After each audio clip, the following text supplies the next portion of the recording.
Realisation points और मेरी self realisation हुए हैं जो मैं आपके साथ शेयर करना चाहती हूँ। उसमें से पहला मुद्दा है शादी करना कितना जरूरी है। तो ये ख्याल से ही मैंने आगे जो बातें सोची समझी वो मैं आपके साथ शेयर करना चाहती हूँ।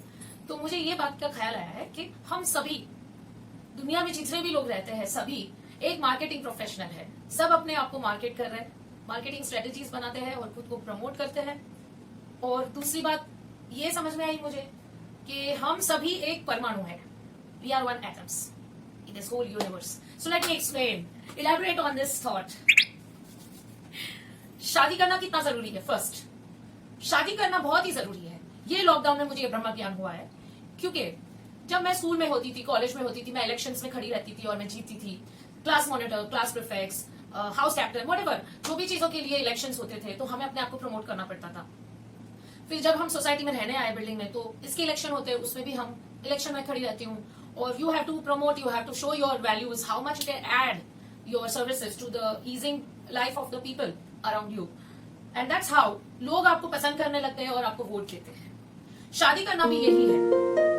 जब बचपन से आप माँ बाप की छत्रछाया में बड़े होते हैं, पढ़ाई करते हैं, बड़े होते हैं, उसके बाद पहली बार आपका मार्केटिंग शुरू होता है जब शादी की प्रपोजल आती है।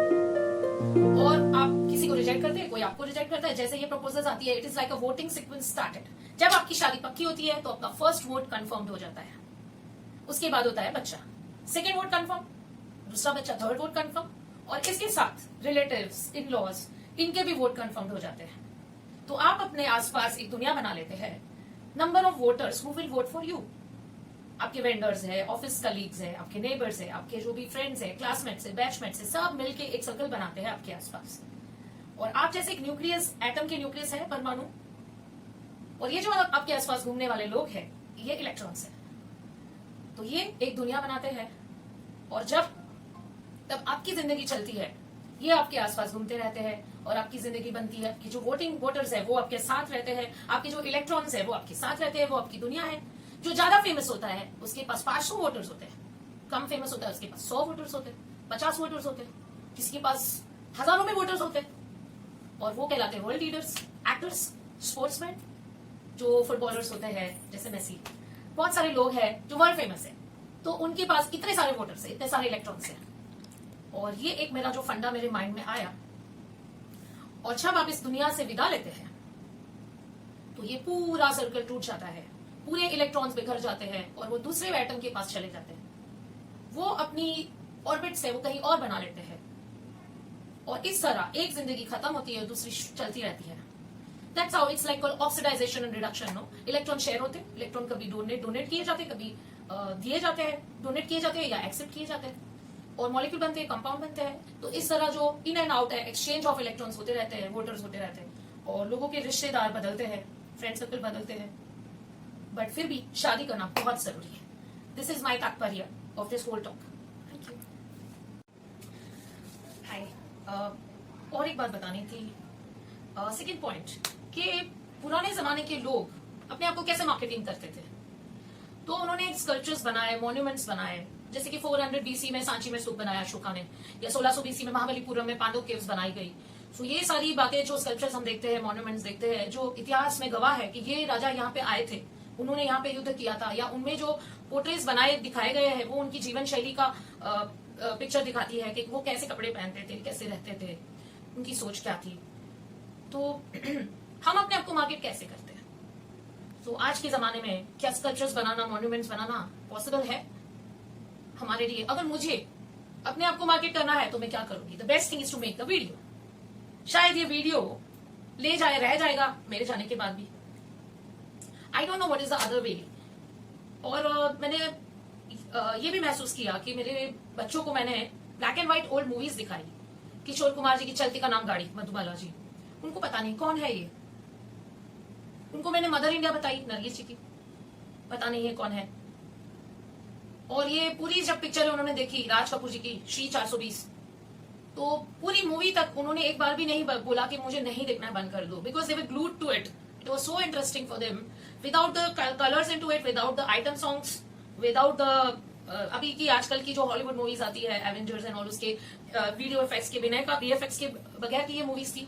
फिर भी those movies were gaining the interest of the kids, and they were asking me questions like moral values and all, कि वाह ये मूवीज कितनी अच्छी है, कितनी मेरी एंजाइटी कम हो गई ये देखकर, मैं रिलैक्स हो गया. सो अगर आज के जमाने में 50 साल पहले के ही एक्टरों को कोई नहीं जान पाता है, तो क्या हमें कोई जान पाएगा? Hi friends, and once again on Corona Lockdown Self-Realization. So, with a very sad demise of great actor Irfan Khan and Rishi Kapoor, my heart goes down the lane, and I remember so many characters they've portrayed, and I really sadly remember them, seeing them leaving us. Can't help. The one who takes birth has to go one day. So when I'm mourning for them, I've got some more self-realization that when I've shown the old movies to my kids, they don't recognize those actors and their great work. The same way, do these actors will be remembered down the lane 50 years, 100 years, my third or fourth generation, will they know them? Of course, yes, if they see their movies. So always a silver screen or the characters they've portrayed in the films will help them market themselves, even out of their electrons and circuit. Even the next generation can see them through their videos, through their movies. So this is a new age monuments or these sculptures which we have found in the computer age, where the videos are acting as a something which is left behind when you die. The second self-realization is that, so who is the greatest marketeer for himself? Film star or a political leader? The person who can make the change in the history or is having a name in the historical books is called the best marketeer. So Gandhi ji, who is known for years and worldwide, is the best marketer? Or a prophet of a religion is the best marketer? Who is channelizing a religion through a thought process? He's marketing his views on a religion. So these all are the worldwide marketeers, and we are a small scale marketeers which has a small family, who are married and having a kid, husband, wife, in-laws. This is a small marketing group, and there is a wider marketing group.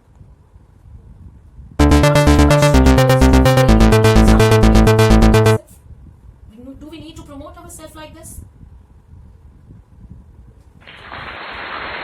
Hi, this is once again Bhavani Rani, and I would like to share poetry which I wrote in this Corona Lockdown Self-Realization. So my poetry I've just penned down and I'll read for it.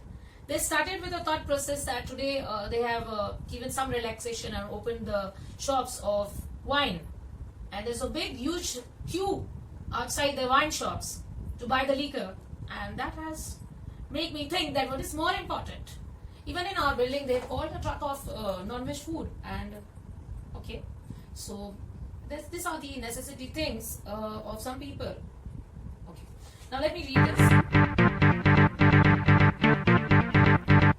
First thing, I will read is the poetry. Okay, the name of the poetry is मौत ने समझाया जिंदगी का मतलब. This is the heading. मौत ने समझाया जिंदगी का मतलब. So now let me read it. घर ने समझाया शादी का मतलब. घर ने समझाया शादी का मतलब. बच्चों ने समझाया प्यार का मतलब. घर ने समझाया शादी का मतलब. बच्चों ने समझाया प्यार का मतलब. लॉकडाउन ने समझाया फ्रीडम का मतलब. और बीमारी ने समझाया तंदुरुस्ती का मतलब. लॉकडाउन ने समझाया फ्रीडम का मतलब. बीमारी ने समझाया तंदुरुस्ती का मतलब. सोशल डिस्टेंसिंग ने समझाया फैमिली बॉन्डिंग का मतलब. सोशल डिस्टेंसिंग ने समझाया फैमिली बॉन्डिंग का मतलब. मास्क ने समझाया एक वायरस का मतलब. मास्क ने समझाया एक वायरस का मतलब. मौत ने समझाया जिंदगी का मतलब. आगे बढ़ते हुए, धन दौलत लूट के भी जो ना बचा सके उनकी जिंदगी. धन दौलत लुटा के भी जो ना बचा सके उनकी जिंदगी. उन्होंने समझाया ईश्वर का मतलब. मतलब भरी इस जिंदगी में मतलब को ही भुला दिया कोरोना ने. मतलब भरी इस जिंदगी में मतलब को ही भुला दिया कोरोना ने. बेमतलब ही उलझ गए हम. बेमतलब ही उलझ गए हम प्रदूषण में. आओ फिर से सुधारे अपनी गलतियों को।